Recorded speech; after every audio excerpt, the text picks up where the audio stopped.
Nancy Pelosi. Republican tax cuts are a dark cloud over the Capitol. House Minority Leader Nancy Pelosi insisted that the Republican tax cut bill signed into law is looming as a threat to millions of Americans who she said would pay more in taxes, not less. The tax bill is really the dark cloud that hangs over the Capitol, she said to the Washington Post yesterday afternoon. They sell it as middle-class tax cuts, but 86 million American middle-class families will be paying more in taxes as a result of this bill. Just flat out not true. It's just flat. I mean, it doesn't even get close to accurately describing it by calling it untrue. Just is totally made up. And, of course, we have the Reuters story. Few U.S. adults report bonuses raises from Republican tax law. Now, this is a pretty good see I told you so opportunity. You know, I, ladies and gentlemen, have repeatedly predicted that once the Republican tax bill is enacted, and once it is demonstrably improving the economy, that the media would start cranking out stories about how it's not helping the economy at all. They go out and find people who are not benefiting from the tax cut, and they're still mired in poverty, and nobody cares about them, and they're struggling, and they can't get by, and there wasn't any tax cut for them. And the purpose of this is to make those of you who get a bonus or raise feel guilty. Let me give you an analogy. This is the way the Democrats and the media do it. In robust economic times, the media will do stories on people who are not benefiting. And they are plentiful. There's numerous stories like this.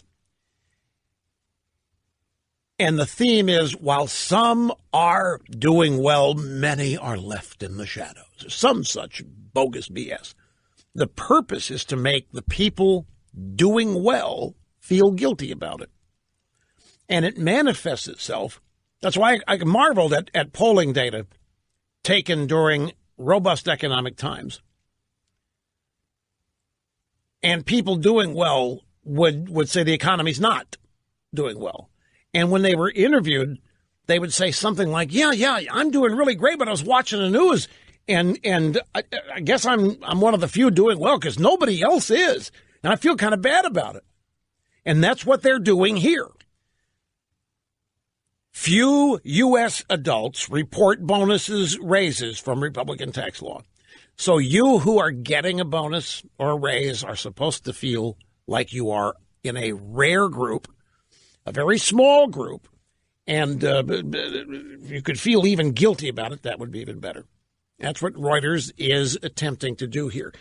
Now, as I mentioned very cleverly, beginning of the program, the new tax law really doesn't go into effect until February. That's when raises will be noticed. That's when bonuses will be noticed. The withholding tables, the IRS will not fully implement those until next month. It's not far away. I mean, we're a couple of days from now. But if you go ask people in January, hey, have you seen your bonus yet? Nope, haven't seen one.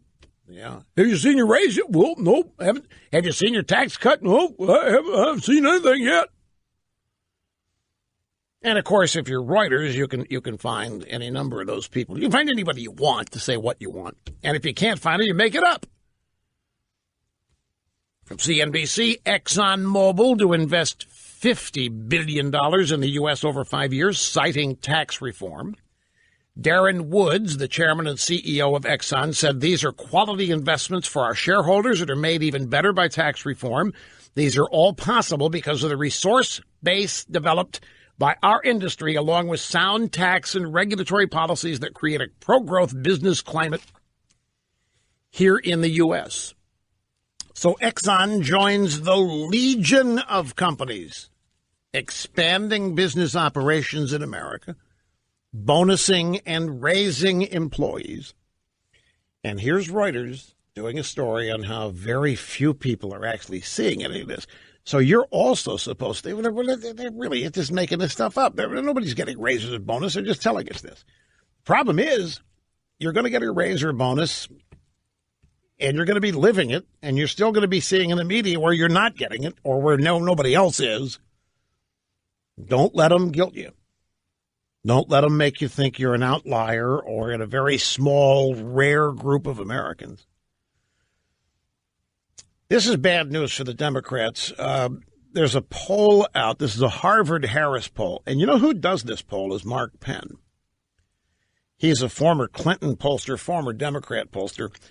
Black Americans are the most supportive group of Americans for dramatically reducing legal immigration level.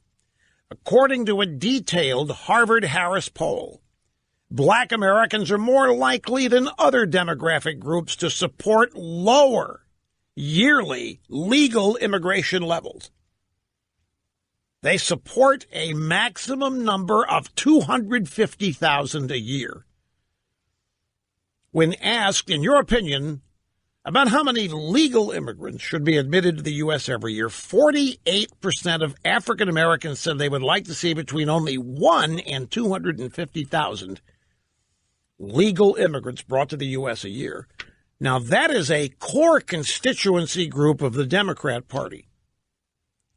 And the Democrat Party obviously now is favoring policies that their core group of African American voters strongly oppose.